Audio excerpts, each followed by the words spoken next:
I knew something was off the second I opened the door to the Airbnb. It wasn't the place. It was exactly what the listing showed.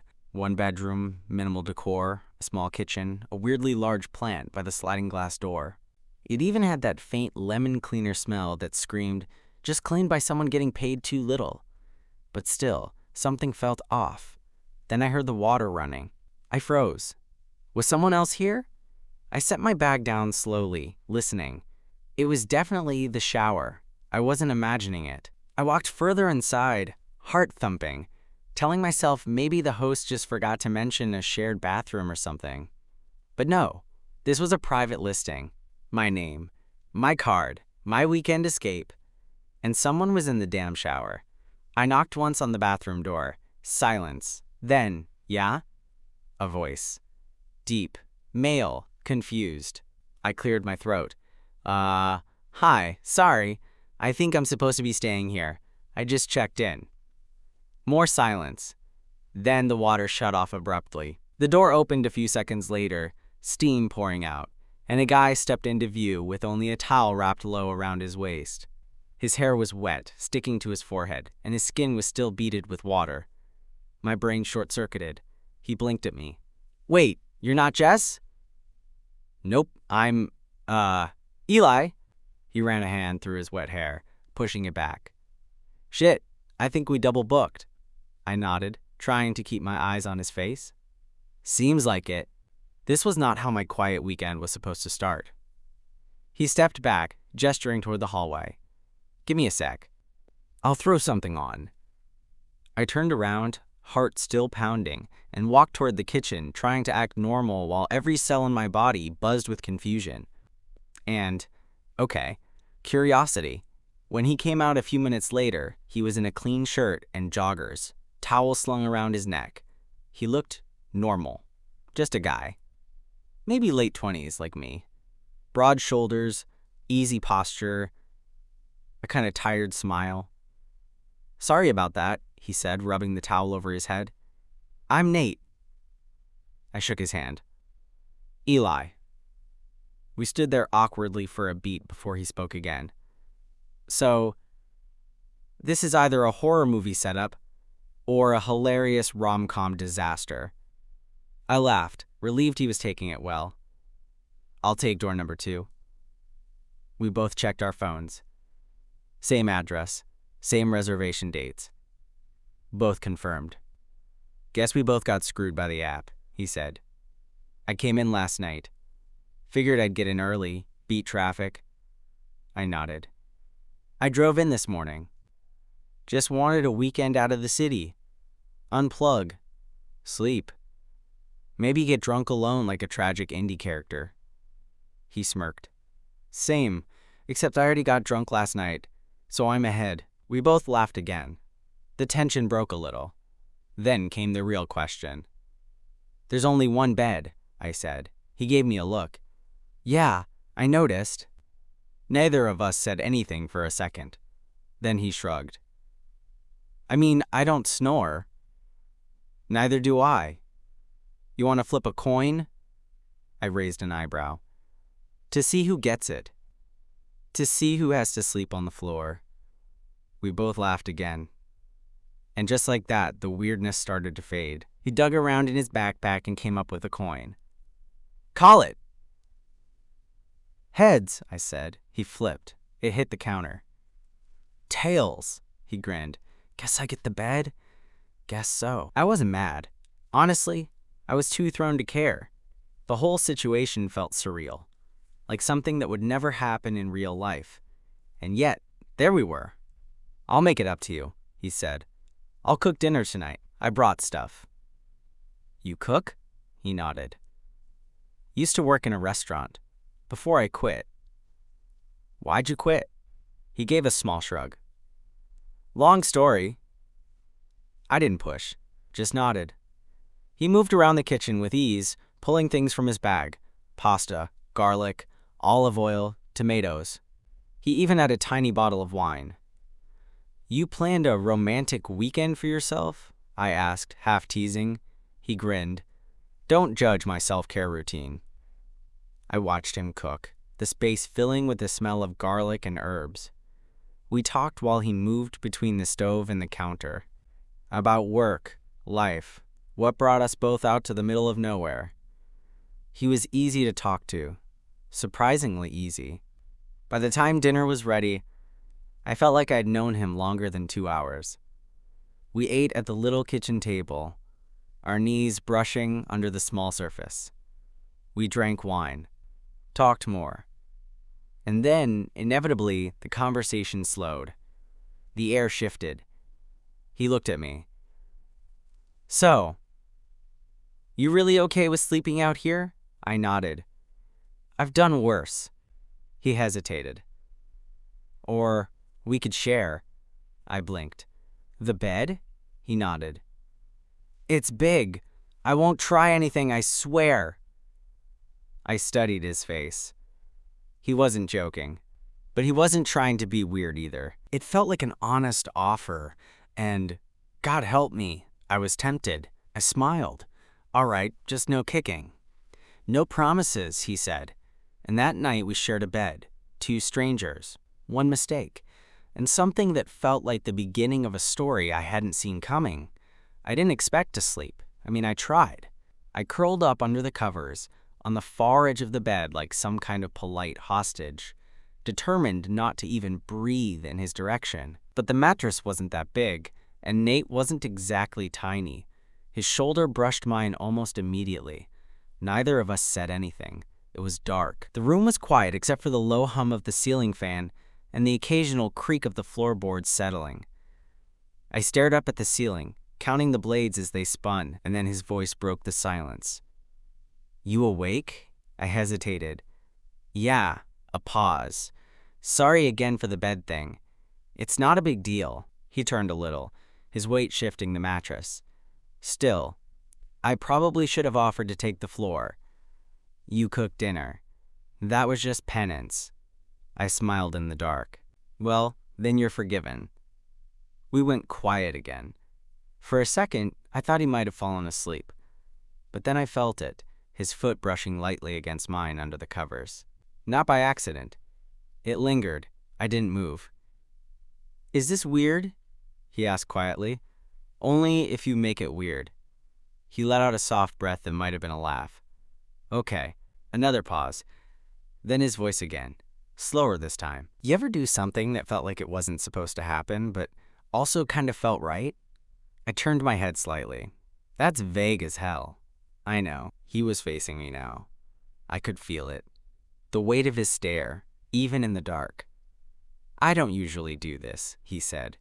"Share a bed with strangers?" He shook his head, and I could just barely make out the movement. "No, like, feel this." My pulse picked up. "What are you feeling?" I asked, barely above a whisper. Another silence. Then, "Like, I don't want to stop talking to you." That one hit me. Because I felt it too. We'd only known each other a few hours, but something about it felt strange and familiar all at once. Like we'd skipped the small talk and gone straight to the undercurrent. And his foot, still brushing mine, wasn't going anywhere. "You're not making it weird," I said finally. He exhaled slowly. "Good." Neither of us moved for a while, but the space between us felt thinner. Charged. I turned slightly onto my side. He did too. Now we were facing each other, less than a foot apart. I could barely make out his features in the dark, but I knew he was looking at me. "I don't know what this is," he said quietly. "Me neither. But I want to see where it goes." My throat was dry. Yeah. And then, slowly, he reached out. His fingers grazed mine between the sheets. Just a touch. Not a grab. Not a hold. Just contact. A question. I didn't pull away. He moved a little closer. I felt the heat of his breath now, the way the mattress shifted under his weight. My heart was thudding like it knew something I didn't. Then his voice again. Softer now. "Can I kiss you?" I didn't expect the question. I also didn't expect how fast I said yes. He didn't lunge. He didn't rush. He just leaned in, slowly, carefully, like he didn't want to spook whatever this was. His lips brushed mine, light as a secret. Then, firmer, warmer. It It was the kind of kiss that didn't ask for anything. It just was. And I kissed him back, because how could I not? When we finally pulled apart, the silence returned. But it was different now. Calmer, sweeter, like the air had changed. He stayed close, still facing me. "I didn't think this weekend would go like this," he murmured. "Me neither." We lay there, not touching, not speaking, just breathing. Eventually, I heard his breathing deepen. He fell asleep first. I stayed awake a little longer, trying to make sense of what just happened, and wondering why, deep down, it didn't feel like a mistake at all. I woke up to sunlight. It was streaming in through the sheer white curtains, cutting clean lines across the floor and spilling over the bed. For a second, I didn't move. I was warm, comfortable, a little dazed. Then I remembered where I was and who was sleeping next to me. Nate's arm was draped across my side. His chest was pressed lightly against my back. His face was near the curve of my neck. I could feel his breath, slow and even, brushing my skin. We were tangled. I was suddenly hyper-aware of everything. The weight of his arm, the way his leg had found mine in the night, the soft, unconscious way his fingers rested against my stomach. He was still asleep. I could have slipped out from under him, moved away, reclaimed a little personal space, but I didn't. I stayed exactly where I was. Because it felt good. It felt real. Eventually, he stirred. A little shift, a low sound from his throat, then a deeper breath. Then I heard him whisper, groggy as hell, "Morning." I smiled. Morning. He didn't move, didn't pull away. If anything, his hold on me tightened slightly. "You warm?" he asked. "Yeah," I said. "You?" He gave a soft hum. "Mm-hmm." We stayed like that for a while, not speaking, just sharing the quiet. Then he said, voice still low, "Did we cross a line last night?" I didn't answer right away, because, yeah, we'd crossed a line. But the real question was, did I regret it? And the truth was, no, I didn't, not even a little. "No," I said, "unless you think we did." He was quiet. Then, "I don't." That hung there, suspended between us, heavier than it seemed. He slowly pulled his arm back, rolled onto his back with a soft sigh. I turned too, laying flat, both of us staring up at the ceiling now. Not touching, but still close. "So," he said after a beat, "where do we go from here?" I let out a soft laugh. "It's been, like, 10 hours. "I know," he said, grinning. "Just thinking out loud." I looked over at him. The sunlight caught the edge of his jaw, the curve of his cheek. He looked good in the morning. Less guarded. Vulnerable, even. "I wasn't expecting you," I said. He turned his head. "That makes two of us." We both smiled. Eventually we got up, taking turns in the bathroom, each pretending not to be overly aware of the other. He made coffee, I cooked eggs. We moved around the kitchen like we'd done it before. Like this wasn't our first morning. At one point, he handed me a plate and our fingers touched. It was stupid. Just skin against skin. But it sent a quiet jolt through me. I looked up. So did he. We didn't say anything. We didn't have to. After breakfast, we sat out on the little patio behind the Airbnb. There was a rickety metal table and 2 chairs that looked like they'd been spray painted one too many times. He stretched, long and slow, arms above his head, and then slumped into the chair across from me. His hoodie was bunched around his elbows, exposing his forearms. I tried not to stare. "So what now?" I asked. "Now," he said, "we pretend this was just a funny story." "Oh yeah? Yeah. We laugh about the mix-up. Tell our friends. Swipe right on someone else next weekend." I tilted my head. "You gonna do that?" He looked at me, dead serious. "Not a chance." I didn't smile. I just nodded. Because same. He took a long sip of coffee. I don't usually do this kind of thing. You said that last night. He glanced at me. I mean it. I believe you. We sat there, the late morning sun warming our bare arms, the silence stretching. Not awkward, just full of possibility. He looked over suddenly. Want to go somewhere? Where? I don't know, a hike, a walk. Somewhere we can talk without thinking too hard. I nodded. All right. He smiled, then stood. I saw a trail sign when I drove in. Let me change real quick. As he walked back inside, I stared down at my coffee. It was just a morning, just a shared bed, and a few quiet moments, but it felt like something had cracked open, and I didn't want to close it. Not yet. The trail wasn't far. Just a 10-minute drive through winding country roads, past little wooden mailboxes, and patches of overgrown grass that hadn't seen a mower in a month. Nate drove, windows down, music low, one hand on the wheel like he'd done it 100 times. I watched him more than the road, the way he looked when he was relaxed, unaware. It did something to me. The hike itself was easy. A dirt path winding up through light forest, nothing too intense. A few squirrels, a jogger with a golden retriever, a couple of tourists with maps folded the wrong way. We made small talk at first. Jobs, travel, childhood stories. But eventually, we went quiet. Not because we ran out of things to say, but because the air between us shifted. Halfway up, we stopped at a lookout point. Just a break in the trees with a view of the valley below. Fields, rooftops, distant highways. I leaned against the wooden railing, catching my breath. Nate stood beside me, close enough that our arms touched. You ever feel like you're just floating through stuff? He asked, eyes on the view. I turned to look at him. Yeah, all the time. He nodded slowly, hands gripping the rail. That's why I came here. This weekend, I mean. I needed to feel grounded again. To remember what it's like to not be numb. I didn't speak.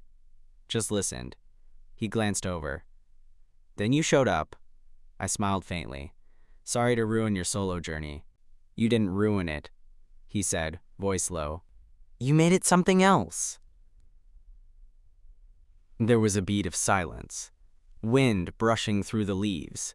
A bird somewhere in the trees. Then, quietly, he said, I didn't know I could feel like this about a guy. I looked at him. He wasn't smiling, wasn't being dramatic. He was just telling the truth. You mean, like this? This? I asked. He nodded once. Yeah. I let that sink in. I'm not exactly a first for a lot of people, I said. He raised an eyebrow. You're my first, if that's what you're asking. No pressure, I said, half joking. He chuckled. Little late for that, don't you think? I looked away, then back at the valley below. The world felt quieter up here. Smaller. He shifted closer. Not much, just enough to press his side against mine. I'm still figuring it out, he said. But last night, this morning, I didn't feel confused. I just felt right. I finished for him. He looked at me. Yeah. We stood like that for a while, the kind of silence that says everything. Then he bumped my shoulder gently. Come on, we'll melt out here. The rest of the hike was lighter. He teased me for slipping on a patch of gravel. I called him a show-off when he jumped a log like he was auditioning for a deodorant commercial. He laughed the way people do when they're not holding anything back. And when we got back to the car, sweaty and dusty, he looked at me across the roof and said, Can I kiss you again? I didn't say anything. I just walked around the car and did it. It was slow, soft, tasting like sunscreen and dried sweat and something realer than anything I'd expected from this trip. He pulled back after a moment and rested his forehead against mine. This feels stupidly good, he said. I nodded. Dangerously good. He grinned. Good thing I like danger. We got back to the Airbnb late afternoon, legs sore, shoulders sunburnt. He collapsed onto the couch, arms behind his head, t-shirt clinging to him in all the right ways. "You look wrecked," I said, standing over him. "Wrecked and happy," he mumbled. I stood there for a second too long. Then he opened one eye. "You gonna just stare or come lay down?" I didn't need a second invitation. I lay beside him, our shoulders touching, the air between us warm and still buzzing. And I realized I wasn't floating anymore. I was grounded, right there with him. The couch creaked as I lay down beside him. It was narrow, meant for one person, maybe 1.5 if they didn't mind touching. But we didn't mind. His thigh pressed against mine. Our arms touched from elbow to wrist. I could feel the rise and fall of his breath. He turned his head slightly. "You good?" "Yeah," I said, quieter than I meant to. "Just tired." He nodded, eyes half-lidded. Same. But neither of us moved to get up. We stayed like that, barely talking, just existing in the same space. There was something about the silence. It didn't beg to be filled. It felt earned. At one point, he shifted slightly, his hand brushing against mine between the cushions. I let my fingers curl just enough to meet his. He hooked one of his around mine, lazy and comfortable. Not a grip, not a move, just a touch. It didn't feel like a weekend fling. It felt like something quieter, deeper, a connection that didn't need to be labeled right away. Eventually, we did move, if only because our backs were killing us from the couch. He stood first, stretched, and looked down at me with a grin. "I need a shower. I smell like trail mix and regret," I laughed. "You smell like a man who didn't bring enough sunscreen." He poked my shoulder. "Shut up." He disappeared into the bathroom. I stayed on the couch, letting the late afternoon light bleed across the ceiling. I could hear the water running, the pipes rattling faintly in the walls, and I couldn't stop thinking about how natural it had felt, lying there with him. Like we hadn't met just yesterday, like we were picking up something instead of starting it. 15 minutes later, he came out on a towel again, same move as yesterday, but this time he caught me looking. "You always stare this much?" he asked, amused. "Only at people who surprise me," he raised an eyebrow. "I surprise you?" "Constantly," he smirked. "Good." He changed in the bedroom. When he came back out, his hair was still damp, his face freshly shaved. He wore a simple tee and shorts, barefoot. He looked good in the kind of way you don't say out loud. "Your turn," he said, tossing me a clean towel. In the bathroom, I stood under the water for longer than I needed to. Not because I was dirty, but because I didn't know how to slow my brain down. What was this? I barely knew him. And yet I felt known. It was terrifying and kind of beautiful. When I came out, he was at the stove again. He'd found some rice in the cabinet and was stir-frying vegetables in a pan, swaying slightly to whatever song was playing from his phone. "You're really committing to this domestic fantasy," I said. He glanced back and smiled. "Don't get used to it. Too late." We ate on the couch this time, plates balanced on our knees, barefoot and relaxed. The conversation circled around music, favorite movies, embarrassing high school stories.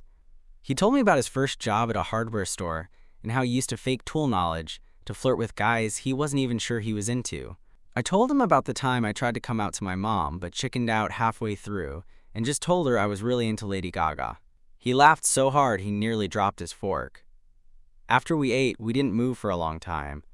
He stretched out, arm draped over the back of the couch. I leaned into it without thinking. His fingers found my shoulder. "You okay with this?" he asked quietly. "With what?" "This," he said, motioning between us. "Us.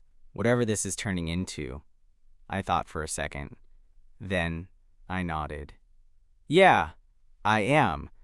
His hand slid down, finding mine again. "Good," he said. Because, same. That night felt different. We didn't say it out loud, but we both knew. The way he moved around the Airbnb, quieter, more careful. The way I folded the blanket on the couch, knowing I wouldn't need it.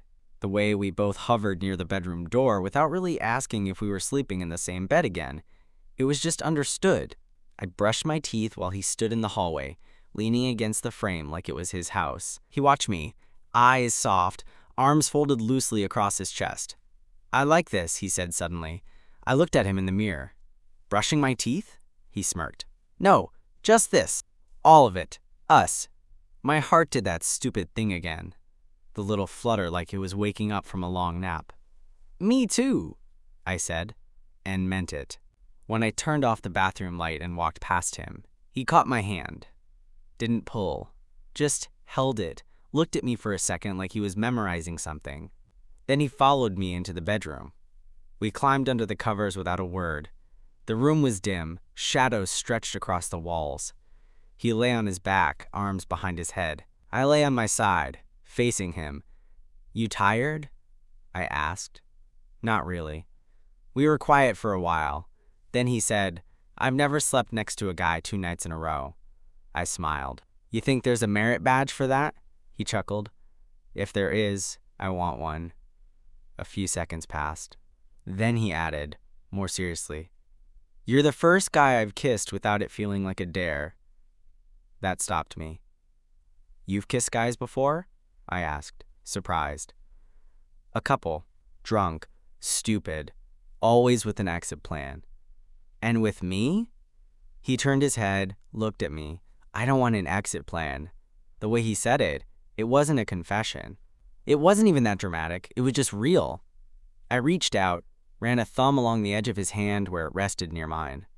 "You're not freaking out?" I asked quietly. "I thought I would," he said. "But honestly, I've never felt more clear." I leaned in, kissed him, slow, unrushed, like I was letting myself believe it was okay to want this. He kissed me back. One hand cupped the back of my neck, fingers sliding into my hair. His body shifted, pressing closer. The sheets twisted between us. Breath quickened. But still, no rush, no urgency. It wasn't about getting somewhere. It was about being there. When we pulled apart, he whispered, "I wish we had more than the weekend." That hit harder than anything else he'd said, because I felt it too.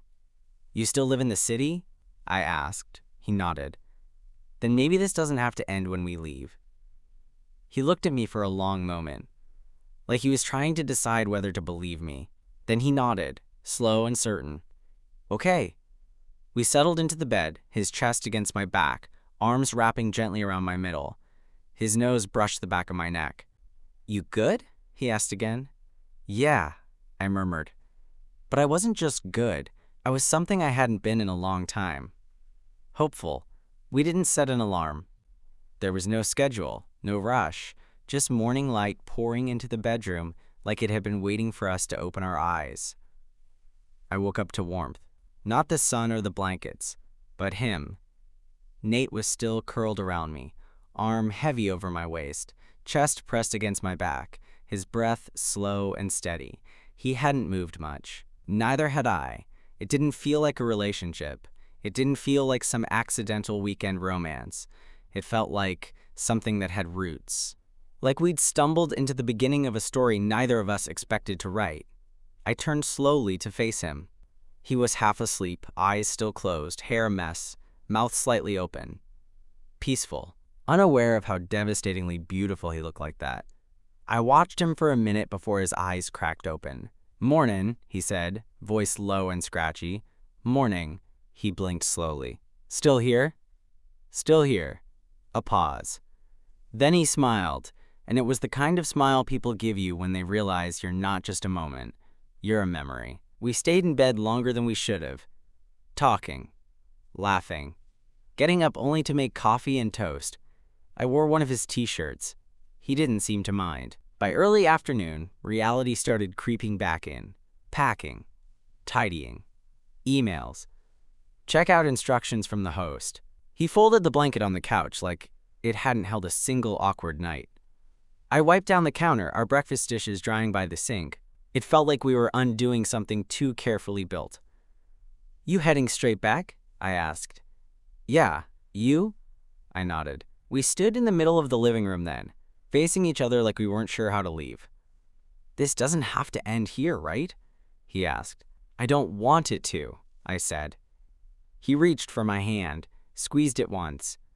"I know this was fast," he said, but it didn't feel fake. Nothing about this felt fake. He looked at me like he was trying to remember everything.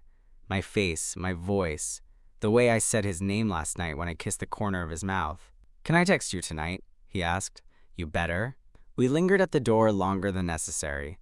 Then he leaned in, kissed me slow. No tongue, no heat, just closeness. Goodbye without the goodbye. "I'll see you soon," I said. He nodded. "Yeah, you will." And when I walked away, I didn't feel like I was leaving something behind. I felt like I was heading toward it.